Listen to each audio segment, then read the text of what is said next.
When God is silent, you've been praying every day, every night, some nights multiple times, desperate, urgent, tears streaming down your face. Help me, answer me, show me what to do. And God says nothing. Nothing. Not a whisper, not a sign, not a single thread of hope to pull on. Just cold, absolute silence. And here's what you need to understand right now. This silence is not an accident. You have been summoned into something. Not invited, summoned. Called into a space where most men break, where most men quit, where the gap between who you say you are and who you actually are becomes impossible to hide. This is not a season. This is a courtroom, and you are on trial. The question isn't whether God hears you. The question is, what kind of man survives when God stops answering? Because right now, in this silence, something is being exposed. Your prayers aren't bouncing off the ceiling. They're echoing back to you, revealing what you actually believe about God when He doesn't perform for you, when He doesn't comfort you, when He doesn't show up the way you demanded. Most men fail this test in the first week. You're still here. But let me tell you what that silence is doing to you right now. It's unraveling you. Not quickly, not dramatically, slowly, thread by thread. Every unanswered prayer pulls another piece loose.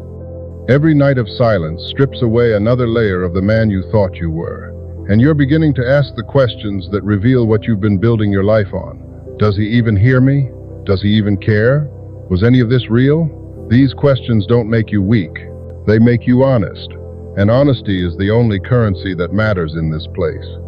Psalm 22:1-2. David, the man after God's own heart, the anointed king, the giant killer, screams into the void, my God, why have you forsaken me? Why are you so far from saving me?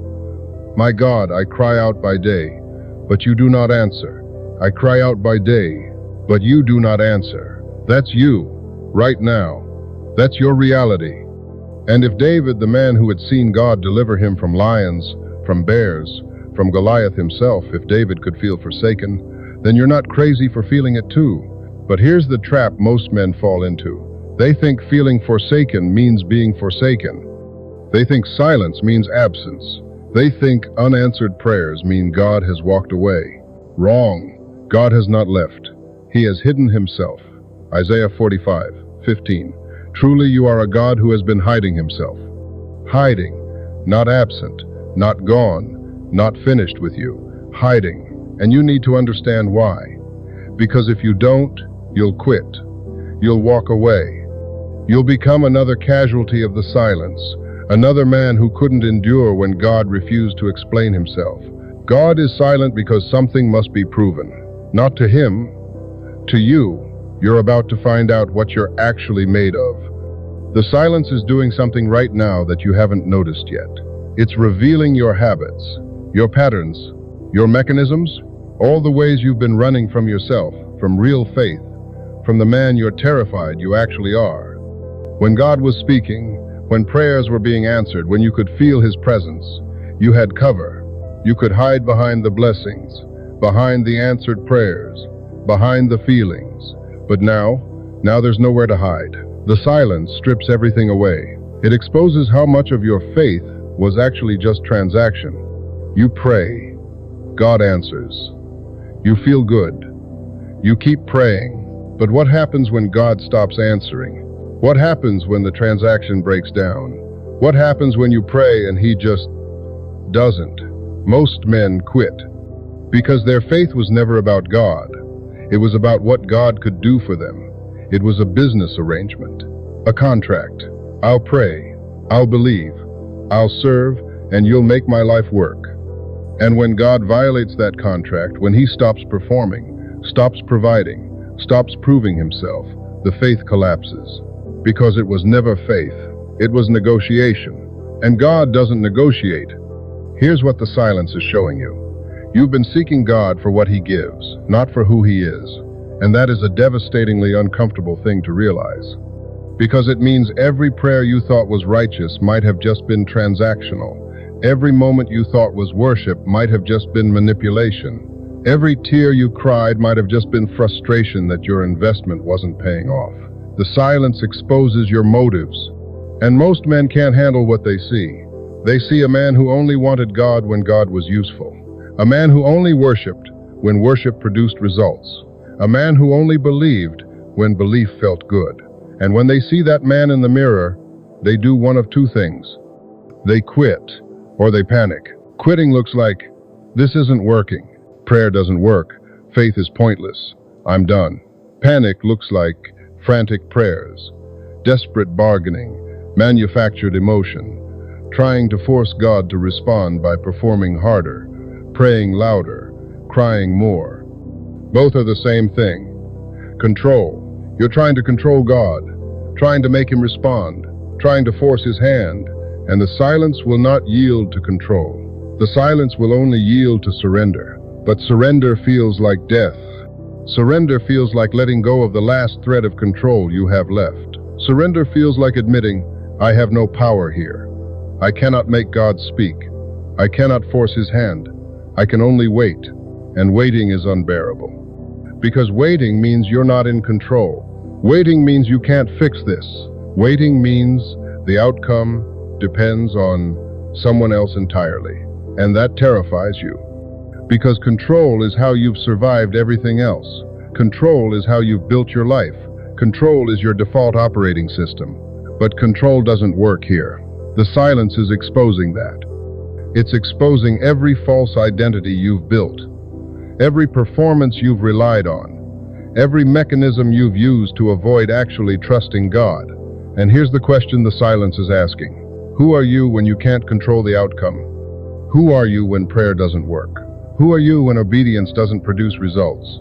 Who are you when God refuses to cooperate with your timeline? That's what's being exposed right now.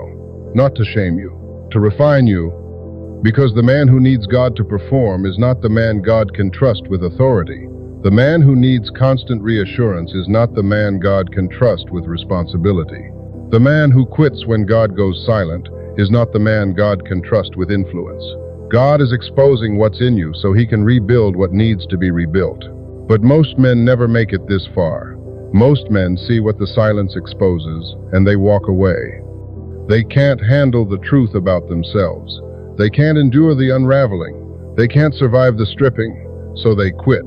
And they never become who they were supposed to become. Don't be most men. The silence is dividing.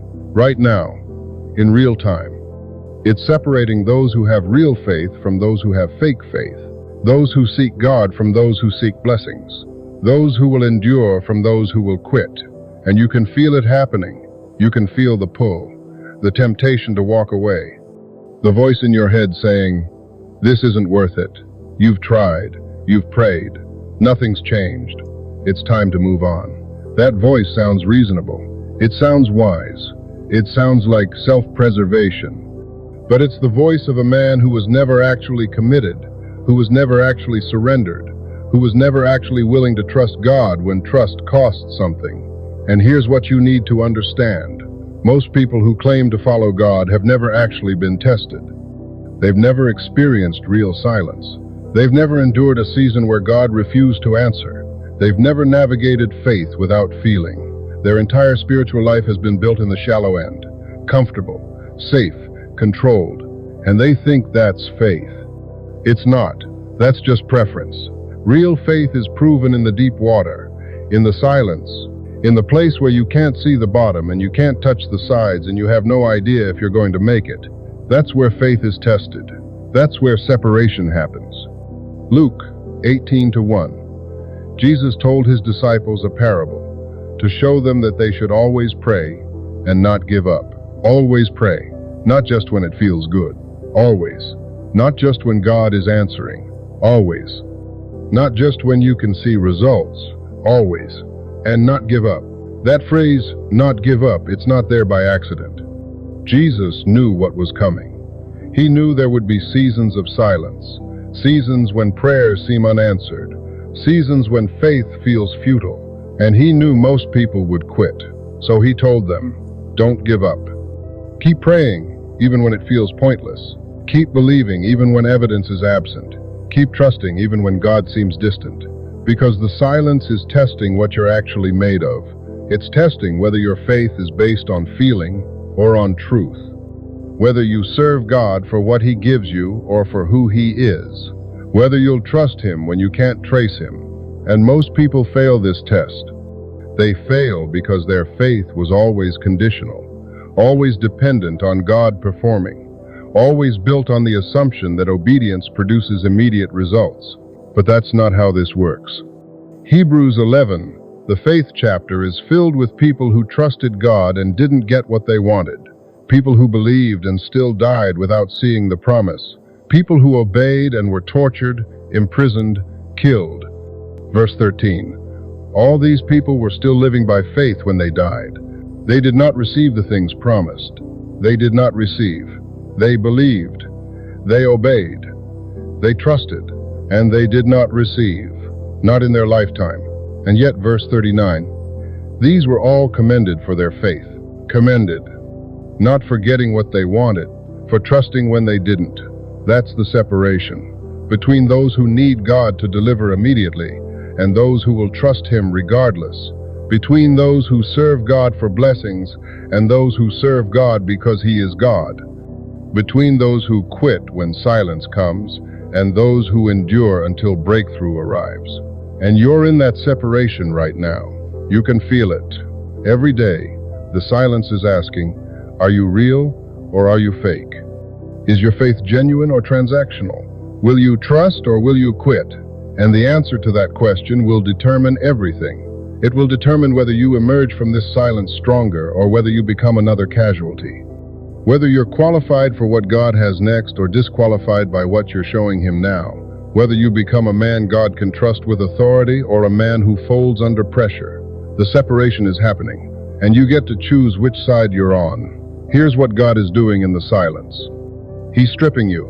Every day you don't hear from Him, something else is being removed. A false identity, a performance, a mechanism, a crutch. All the things you used to rely on, feeling, emotion, immediate answers, constant reassurance, they're being taken away. And what's left is the raw, unfiltered version of who you actually are. Without the blessings to hide behind. Without the answered prayers to validate you. Without the feelings to comfort you. Just you and God. In the silence, and that terrifies you. Because you're discovering that when everything else is stripped away, when all your mechanisms are removed, when you can't lean on feeling or emotion or immediate results, you don't know if there's anything left.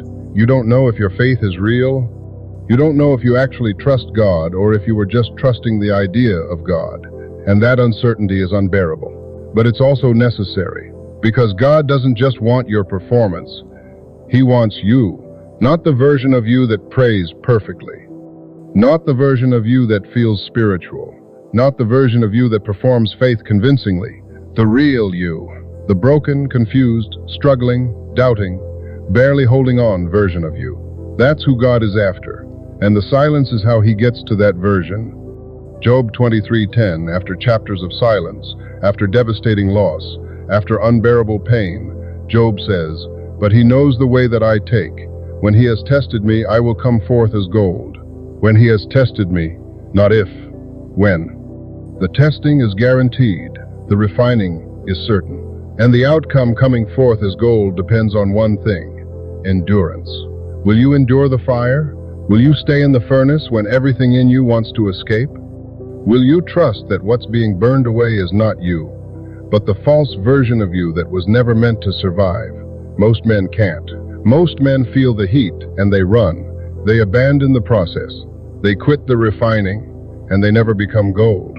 They stay bronze, weak, brittle, impure, because they couldn't endure the silence long enough for God to finish what He started. But you don't have to be most men. You can endure. You can stay in the fire. You can trust that what God is removing needed to be removed, and what God is building needed to be built. But here's what that requires: surrender.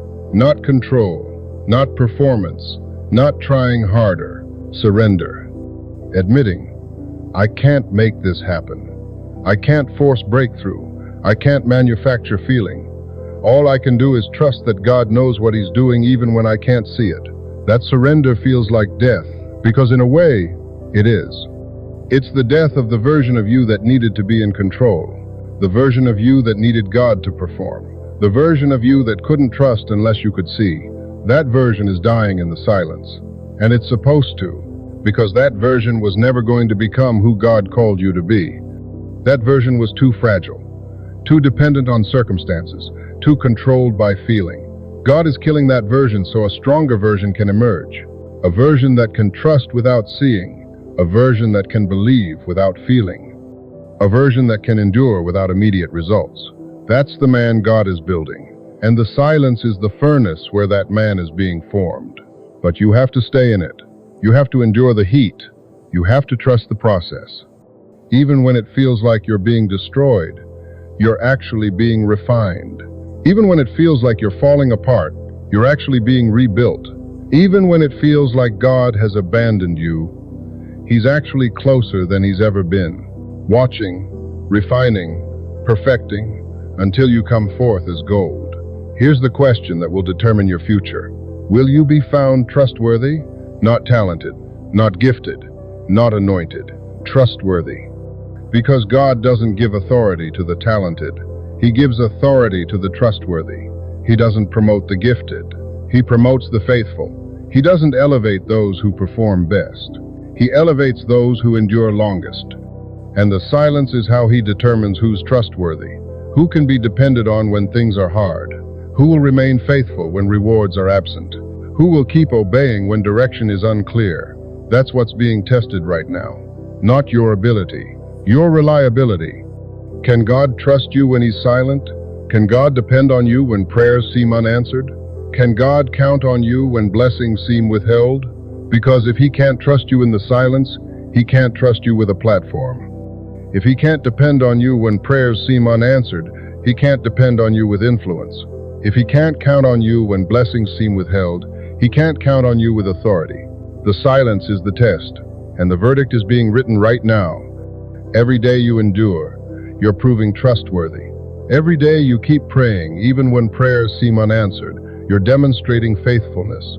Every day you maintain obedience, even without clear direction. You're showing reliability, and God is watching. He's evaluating. He's determining whether you're ready for what He has next. Abraham was tested in the silence.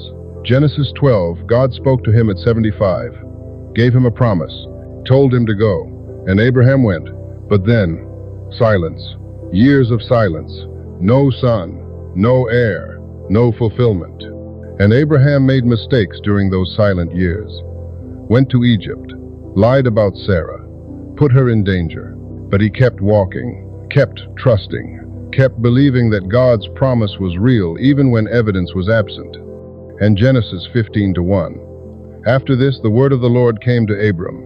After this, after years, after silence, after mistakes, God spoke again, not because Abraham performed perfectly, because Abraham remained faithful. That's what God is looking for, not perfection, persistence, not flawless execution, faithful endurance. Joseph was silent for 13 years, from 17 to 30. Dreams from God at 17. Clear vision, obvious calling, then betrayal, slavery, prison, 13 years of silence. No dreams, no direction, no breakthrough. But Joseph remained characterized. Genesis 39:2. The Lord was with Joseph, even in silence, even in slavery, even in prison. The Lord was with Joseph, not speaking audibly, but present invisibly. And Joseph trusted that. Remained faithful even when God was silent. Maintained excellence even when rewards were absent. Sustained integrity even when breakthrough seemed delayed. And when God's timing was right, Genesis 41, Joseph went from prison to palace in one day. One day, after 13 years, the silence was worth it. The waiting was purposeful. The years without clear direction were preparation for the years with great responsibility. David was silent for 15 years, anointed king at 15, enthroned at 30, 15 years between promise and position, 15 years of hiding, running, surviving, and God was mostly silent. No repeated confirmations, no constant reassurances, just one anointing and 15 years of waiting. But David didn't quit. Psalm 13:5. But I trust in your unfailing love. But I trust, even in the silence, even in the waiting, even when God seems distant. I trust, and that trust qualified him for the kingdom. The silence tested him. The waiting proved him. The years without clear direction prepared him for the throne, for the responsibility, for the authority God had planned. The verdict on your life is being written right now. Will you be like Abraham, Joseph, David? Will you endure the silence? Will you maintain faithfulness when God seems absent? Will you trust when you can't see? Or will you quit? Walk away? Become another man who couldn't handle the test? The choice is yours, but the verdict will last forever. Here's what God is promising you: not comfort, transformation, not ease, readiness, not immediate relief, ultimate preparation. Psalm 30:5. Weeping may stay for the night, but rejoicing comes in the morning. Morning is coming, not might come, will come. The silence will not last forever. The testing will not be permanent. The refining will have an end. And when it does, when the silence breaks, when God speaks again, you will understand. You'll see why the timing was what it was, why the silence was necessary, why the stripping was required. Because what God is building in you through this silence cannot be built any other way. The depth He's creating, the maturity He's forming, the character He's establishing, it can only happen here, in the silence, in the waiting, in the place where you have nothing to rely on but God Himself. And when you emerge from this, you won't be the same man who entered it.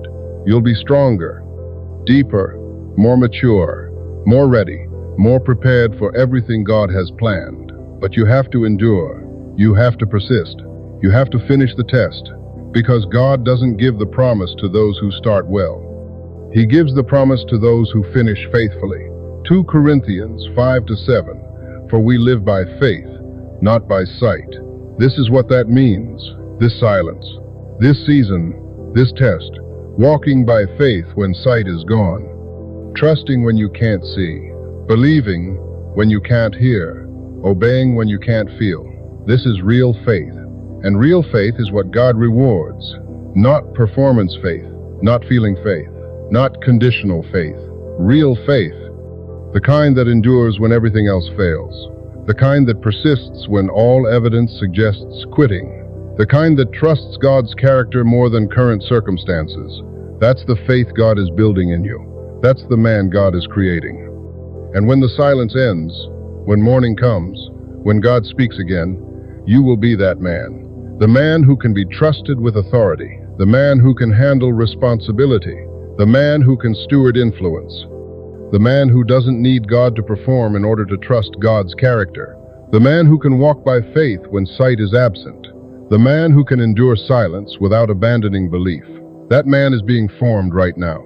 In this silence, through this testing, by this refining, and here's what you need to do. Keep praying, even when prayers seem unanswered.